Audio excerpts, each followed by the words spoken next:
Oops. Dang it. Started and already got a blooper.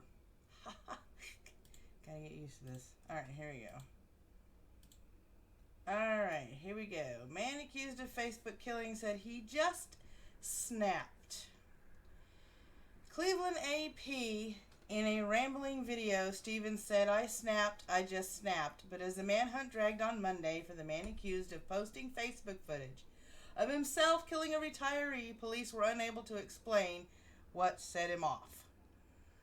Only Steve knows that, Cleveland Police Chief Calvin Williams said as authorities posted a $50,000 reward for Stevens' capture in the shooting of Robert Godwin Sr., a 74-year-old former foundry worker.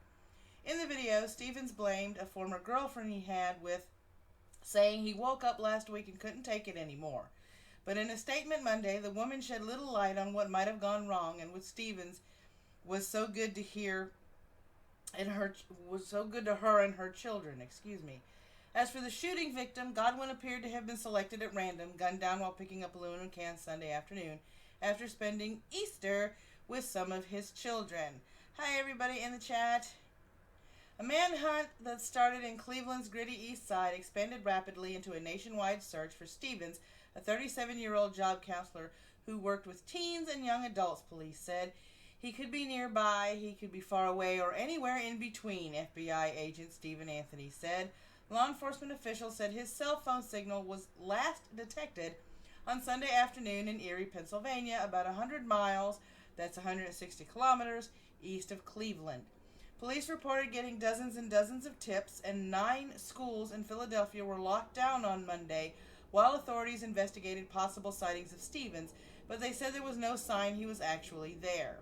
Some of those who knew Stevens described him as pleasant and kind, while some... Ooh, I lost my place. While some said he had a gambling problem. He filed for bankruptcy 2 years ago. In another video posted to Facebook, Stevens said that he gambled away everything and that he and his girlfriend had planned to marry, but didn't without saying why. He got along with everybody, so it's just unbelievable what happened, said Alexis Lee, a friend who saw Stevens last week. The police chief said, "We are not going to pinpoint a specific thing, and this is what triggered this because we don't know." Godwin's daughter said he was killed while collecting cans in a plastic shopping bag. Not because he needed the money, it was something he did, said the 52-year-old Debbie Godwin. That's all he was doing, he wasn't harming anyone. She said her father, who had 10 children, was a gentle man with nothing mean about him. Dozens of family, friends, and community members gathered Monday evening in Cleveland for a vigil to remember Godwin. They hugged and comforted each other while urging an end to the violence.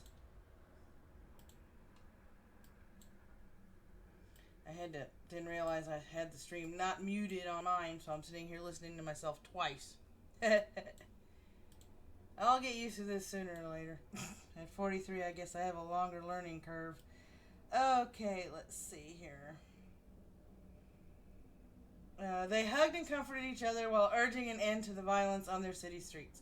The woman Stevens spoke of, Joy Lane, said in a text to CBS that we had been in a relationship for several years. I am sorry that all of this has happened, she said. Stevens was a nice guy who was generous to everyone. And apparently generous with his bullets, too. But, you know, who are we, right? Let me see here. I've got to find...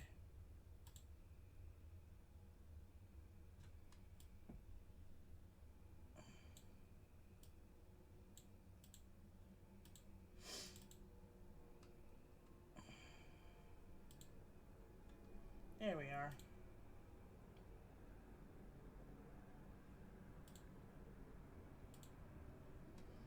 Okay. Popping over to the chat briefly.